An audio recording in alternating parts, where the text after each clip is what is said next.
അങ്ങനെ നമ്മുടെ രേവതിയും സച്ചിയും കൂടി ഫെബിൻ്റെ അച്ഛനെയും അമ്മയും കണ്ട് സംസാരിക്കാൻ പോകുന്നുണ്ട്. ആദ്യം നമ്മുടെ ഫെബിൻ്റെ അച്ഛൻ കല്യാണത്തിന് സമ്മതിക്കുന്നില്ല.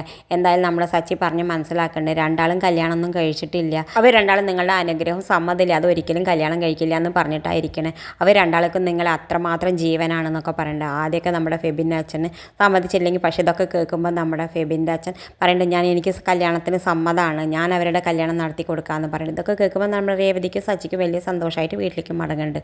അപ്പോൾ ആ സമയത്ത് നമ്മൾ ചന്ദ്ര പറയുന്നുണ്ട്, നിങ്ങൾ രണ്ടാളും ഡ്രൈവിങ്ങും പൂക്കച്ചവടമൊക്കെ നിർത്തിയിട്ട് ഇപ്പോൾ നിങ്ങൾ രണ്ടാളും ബ്രോക്കർ പണിക്ക് ഇറങ്ങിയതിനാണോ എന്നൊക്കെ ചോദിക്കുന്നുണ്ട്. ആ സമയത്ത് നമ്മുടെ രവി പറയുന്നുണ്ട്, അവർ ബ്രോക്കർ പണിക്കൊന്നും ഇറങ്ങിയതല്ല, അവരവരുടെ കടമ ചെയ്തതാണെന്ന് പറയുന്നുണ്ട്. ആ സമയത്ത് നമ്മുടെ രവിയോട് സച്ചി പറയുന്നുണ്ട്, നാളെ എന്തായാലും ഞങ്ങൾ മാളുവിനെ പോയി പൊക്കിയിട്ട് അവളുടെ അമ്മയുടെ അടുത്തേക്ക് ഏൽപ്പിക്കും എന്നൊക്കെ പറയുന്നുണ്ട്. എന്തായാലും പിറ്റേ ദിവസം നമ്മുടെ സച്ചി രേവതി മാളുവിനെ അവളുടെ അച്ഛനെയും അമ്മേനെയും ഏൽപ്പിക്കുന്നുണ്ട്. അമ്മ ആദ്യം കാണുമ്പോൾ ഒരുപാട് തല്ലണമൊക്കെ ഉണ്ട്. എന്തായാലും നമ്മളെ മാളു അമ്മോട് മാപ്പ് പറയുന്ന സമയത്ത് അവളെ കെട്ടിപ്പിടിച്ച് കരയുന്നുണ്ട്.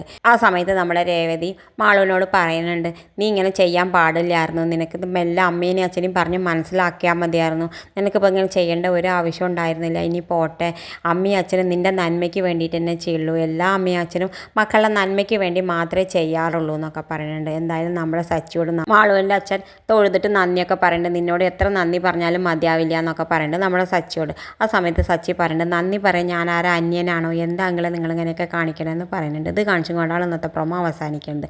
ഇതുപോലുള്ള പ്രൊമോ വിശേഷങ്ങൾ നിങ്ങളുടെ മുന്നിൽ എളുപ്പത്തിലെത്താൻ ഈ ചാനൽ ഒന്ന് സബ്സ്ക്രൈബ് ചെയ്യാൻ മറക്കരുത്.